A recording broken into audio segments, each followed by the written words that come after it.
There's a noise so powerful that it could change your life forever. That's a mystery illness which has affected US diplomats. This could have started with a device that Russia had invented during the Cold War. Directed energy weapons. And our governments just might be hiding it from us. There is information that is absolutely being blocked from one agency to the other, particularly at the CIA. I mean, that's who we're going to point to the most. Numerous people around the world have been mysteriously hit by a strange cluster of symptoms. They describe the sudden onset of severe illness after hearing high-pitched noises like grinding metal, piercing squeals, following waves of intense pressure, like their heads were being cooked. I immediately felt pressure. It was like this piercing feeling on the side of my head. I got like vertigo. Severe ear pain started. I'll imagine taking a sharp pencil and just kind of poking that. The part where this gets weirder, the majority of those who reported symptoms worked for either the Pentagon or the CIA, and is likely a cover-up of the use of directed energy weapons. This is one of the strangest controversial mysteries of modern times, the Havana Syndrome.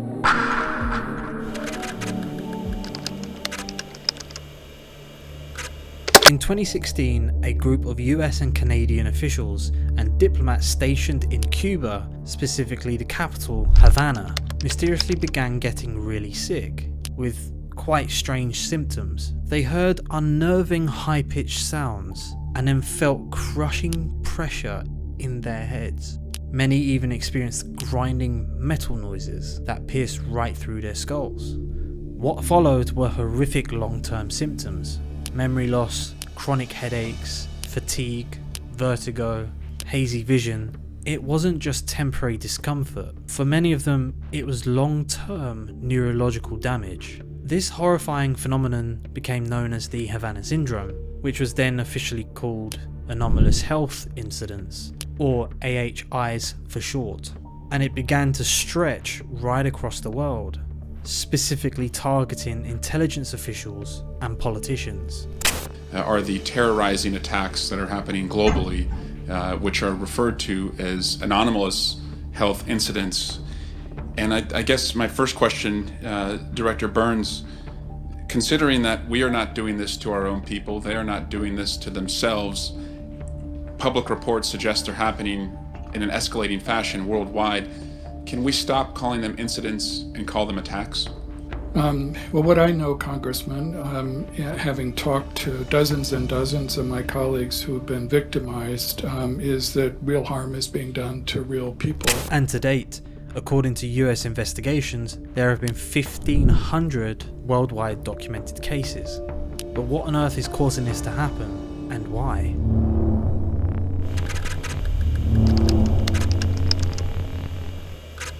So, here's where it gets messy.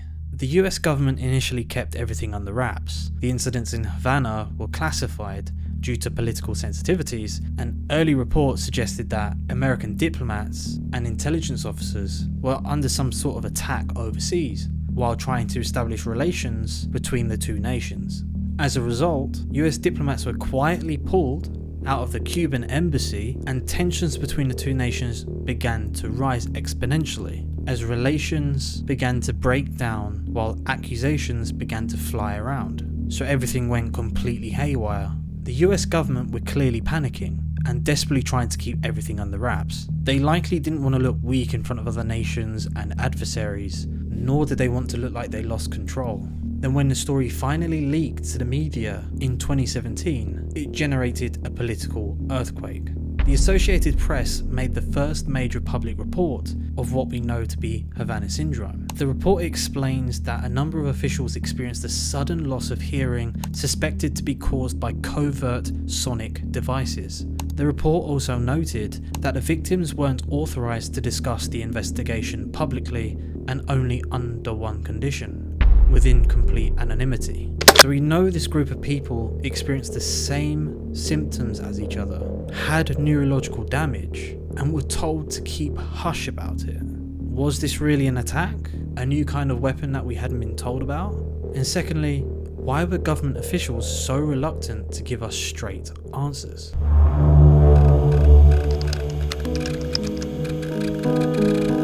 Over the years, different theories have emerged. The main one was mass psychogenic illness, also known as mass hysteria, which is a phenomenon in which a group of people simultaneously exhibit physical symptoms without any identifiable physical cause.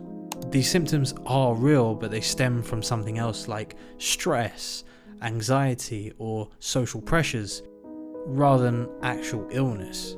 Basically, the idea initially put forward was that these were intelligence officers under extremely high stress, which allegedly slowly began to trigger a range of symptoms that the group all began to experience at the same time. But this seemed more like gaslighting and wasn't completely plausible due to the changes found in the victims.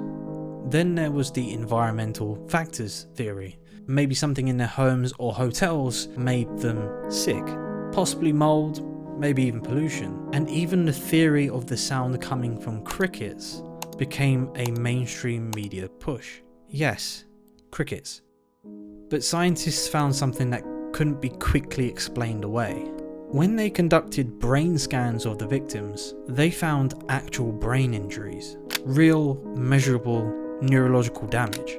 That led these researchers down a path of something much darker.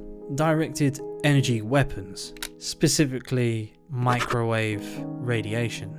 Invisible pulsed energy beams capable of penetrating through walls and causing everything that Havana Syndrome sufferers experienced. Weaponized sounds, energy beams, brain-targeted technology. It sounds awfully like science fiction, but history tells us it's not, because Havana Syndrome isn't the first thing like this to happen.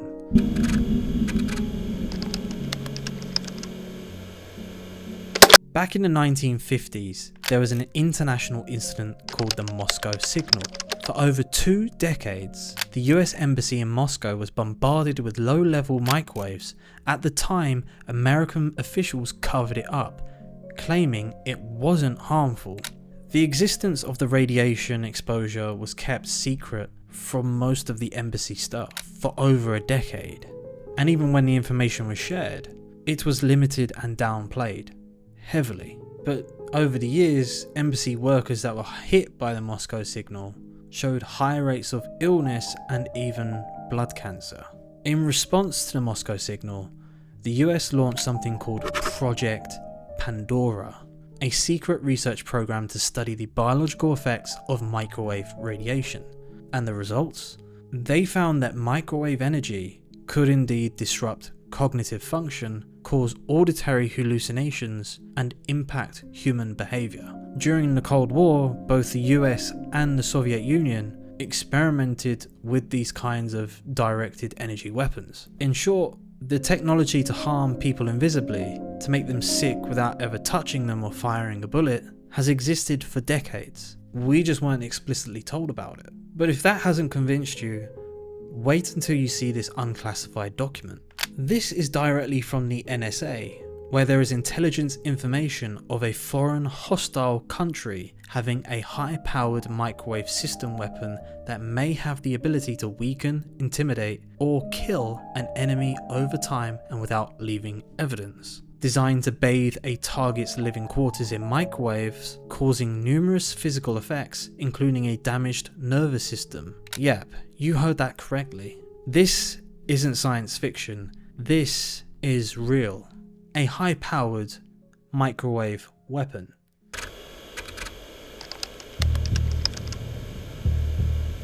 Here's where things get even more uncomfortable. Whistleblowers inside the CIA and other intelligence agencies have come forward, saying the agency knew about these directed energy weapons.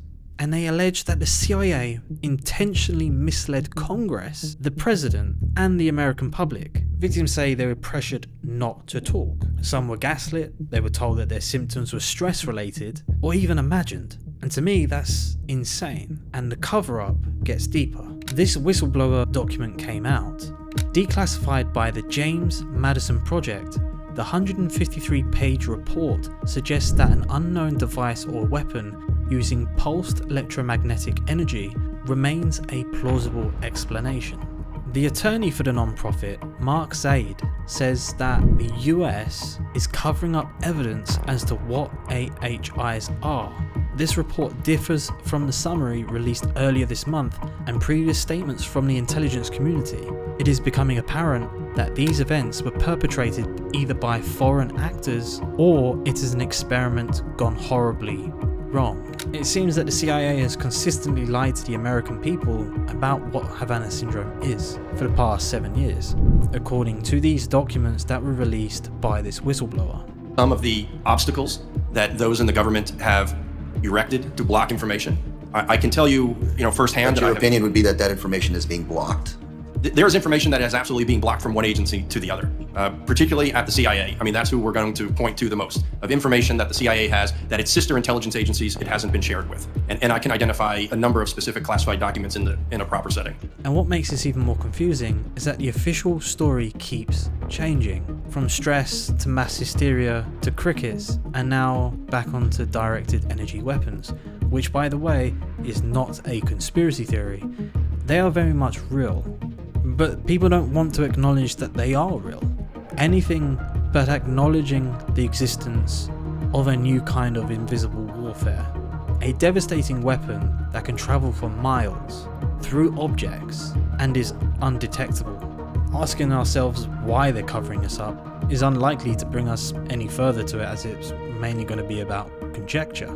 Some speculate that it was because they didn't want to admit that global adversaries like Russia and China and Cuba were able to target their diplomats with high-tech weaponry with no way to stop it.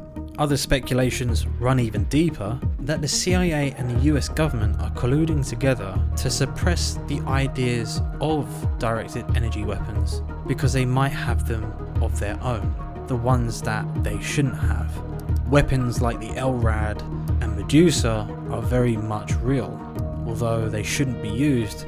Something happened in 2024 at the Serbian protests against the government, in which the Serbian government were accused of using directed energy weapons as a form of crowd control during these protests, which is illegal, by the way. It shouldn't be used. Claims that his police used a sonic weapon to disperse protesters at a rally in Belgrade.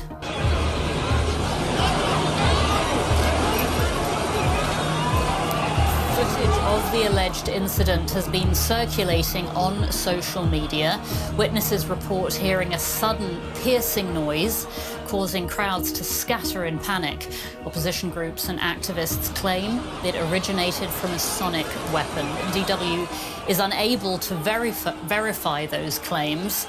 The prohibited device emits a burst of incredibly loud sound to temporarily incapacitate people. Now, we're going into a future where people are being targeted by energy weapons to break up protests. And by the way, these energy weapons were originally created for this reason. Not just to cook your brains, but to break up protests to keep control of you.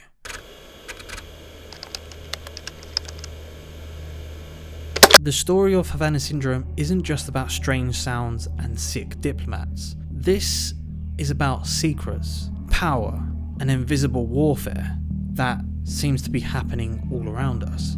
It's about what governments are willing to hide from the people that they are supposed to serve and protect. That means you, the everyday citizen, has no idea what they're doing. But maybe, just maybe, this is a glimpse into a world that we aren't meant to see.